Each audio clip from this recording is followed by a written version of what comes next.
There. Well, remember that Bill Clinton was brought into the race, and Bowles served as his chief of staff. And whereas the race was very close, when everything is said and done, it may have been the specter of Clinton and the ads that Burr, the Republican candidate, ran that showed the two of them close together that may have hurt Erskine Bowles in this race. The other reason why Mr. Bowles may not look too happy is he is an extremely wealthy man, and he poured several million of his own dollars into the Senate race. And I think that would make any candidate unhappy. To spend that much money and lose is just not a happiness-inducing moment. But when the president, the Republican presidential candidate, does that well in a state like North Carolina or South Carolina, a lot of Democrats thought Inez Tenenbaum had a pretty good shot at that race, and clearly she didn't have a very good shot. She might have a better shot if Bush wasn't carrying South Carolina as decisively as he clearly was. And the popular vote is very indicative of the electoral vote.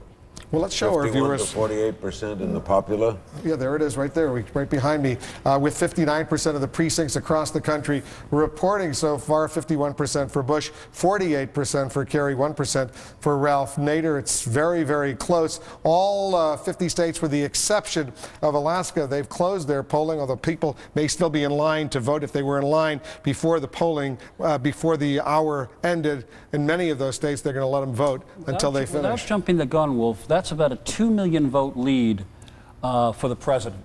A man who lost the popular vote by 500,000 votes last time, and there has been some speculation that this might be the year when it was reversed, that the president would win the popular vote and Senator Kerry would win the electoral vote. It's still too early to know how that popular vote comes out, but it is looking, just from these numbers and the fact that every state is closed, that the president may wind up tonight, as the last pre-election poll suggested, with a small lead in the popular vote.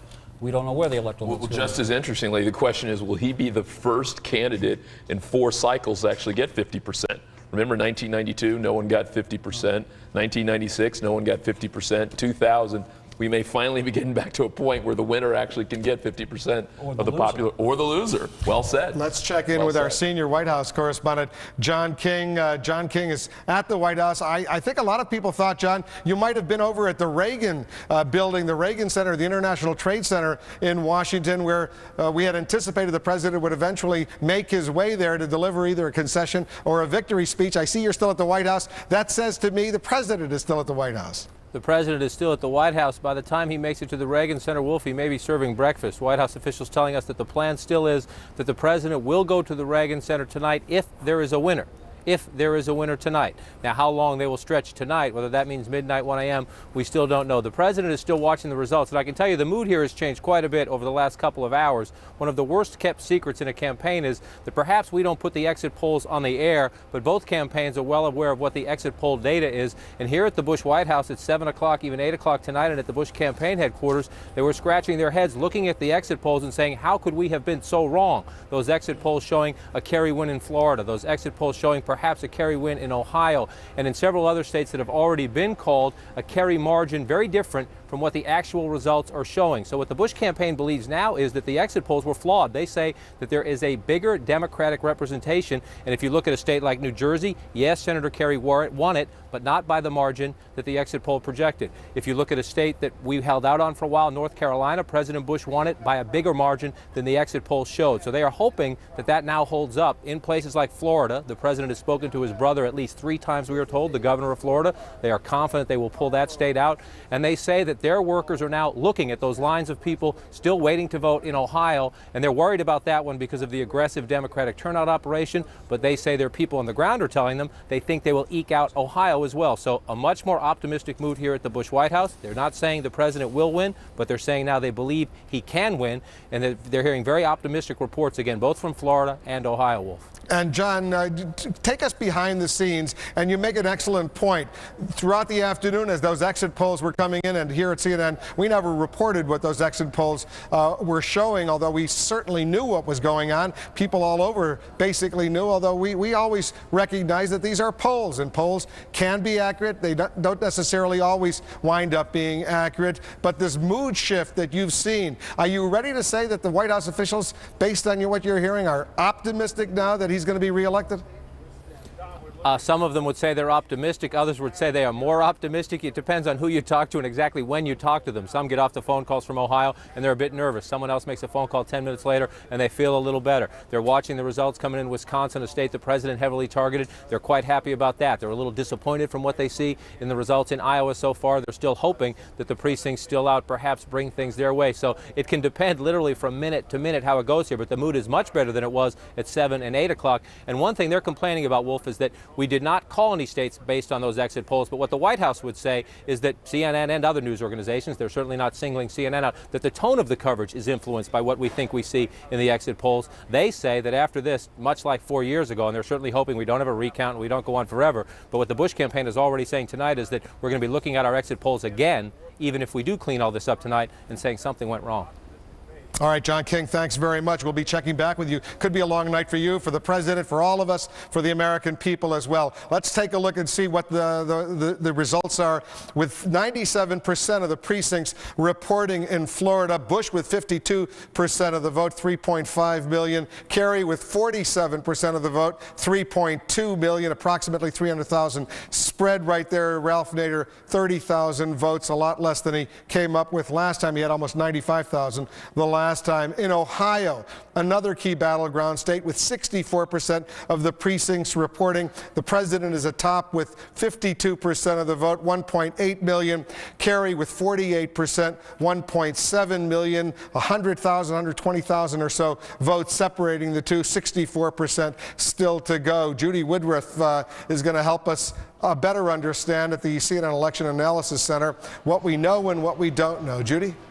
Well, Wolf, there's still a number of these states outstanding, but what I do want to share with you is that a well-placed source inside the Kerry campaign is telling me that they think they have lost Florida to George W. Bush. There is no state in which I think the Democrats have invested more emotion, more energy, more effort. So if this bears out, it is obviously an enormous disappointment for the Kerry campaign. This is not official. We are not calling Florida. CNN is not calling Florida yet.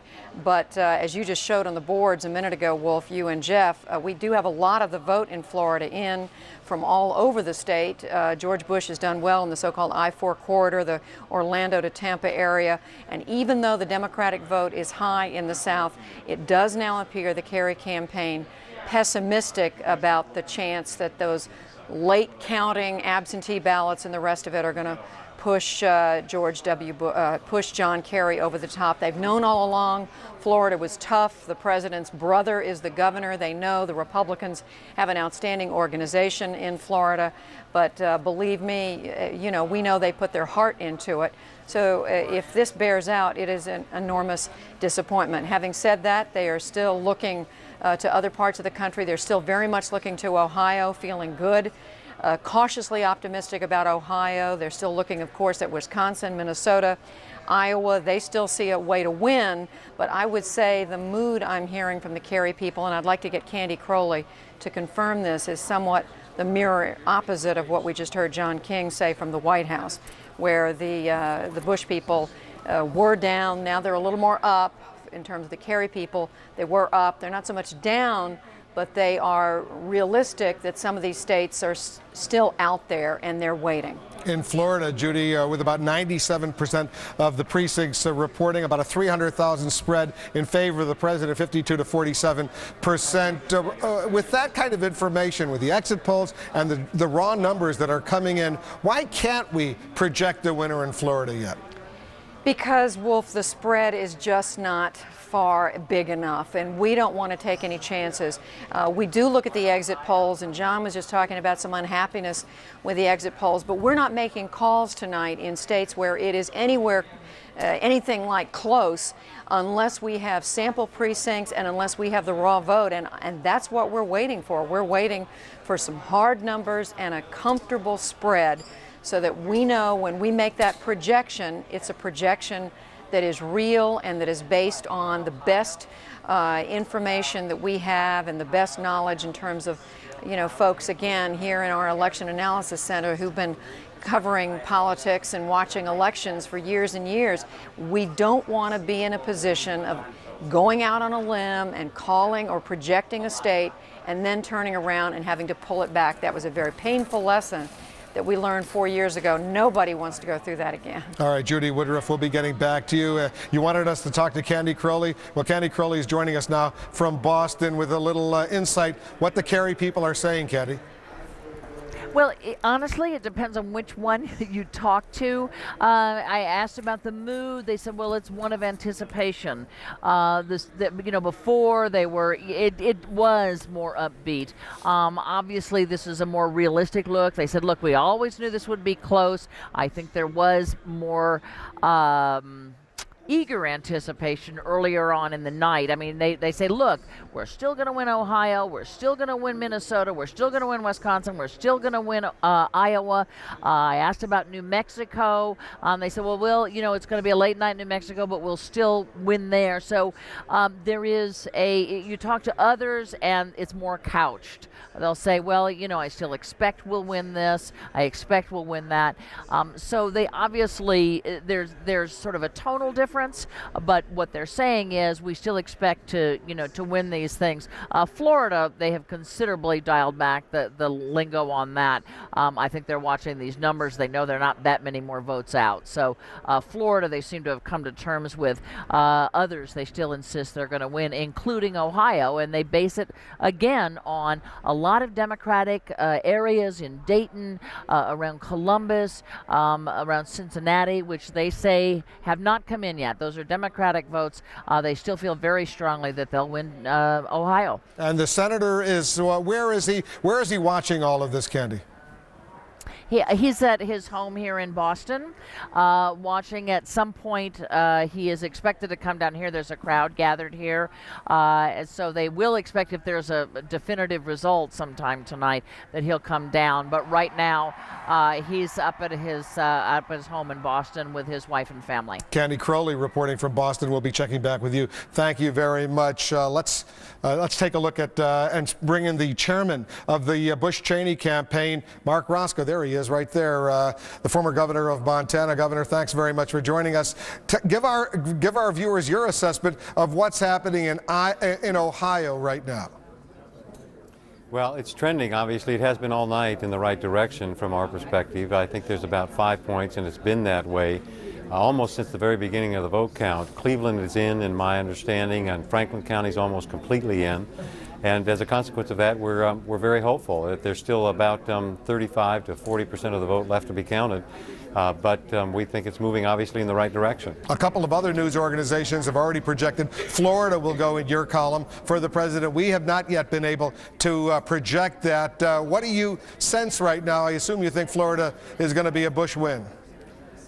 Yeah, I do. When you total up the number of votes that are still left outstanding, it doesn't make up for the margin that's there. It's quite a significant change from 2000, obviously, when there were 537 votes ultimately that separated the two candidates. But at the end of the day, when you take a look at how we performed with Latinos and Hispanics and with people all throughout the entire state, I think that we feel pretty good about Florida at this moment in time. I'm the son of a coach, Wolf, and I'm always reticent to dance in the end zone until they've called the final whistle. Mark, what do you make of the other states? How does this outcome look to you? Very close? Very close? I do think. Obviously, New Hampshire's still up in the air, and that's probably a state that we're keeping that is a state we're keeping a very close eye on. It looks good for us in Wisconsin, and we think in New Mexico, and you add that to the other Bush states that we're depending upon, Nevada, Colorado, and take a look at what's left then is Iowa and Michigan that are the large target states. And at the end of the day, even without New Hampshire, even without Wisconsin and New Mexico, we're obviously still in a very good position. But we've been competitive all night long in both Wisconsin and New Mexico, leading. Not that many points separate us in Iowa. That's still something that's not out of reach. But we think that probably the brightest prospects are in Iowa or in Wisconsin and in New Mexico. Go ahead, Carlos. Governor, this is Carlos Watson. Do you expect any of the automatic recount provisions in any of these states to kick in, meaning that the race is so close in a state less than 1% that we'll see an automatic recount? I don't know the answer to that question. I think, though, when I had the chance to spend privileged to spend some time with Larry King a couple of nights last week, we talked about this topic of voter registration and fraud that might be present and difficulties surrounding election counts across the country. And I think at that moment in time I said that I did not expect that there was going to be a wholesale problem across the country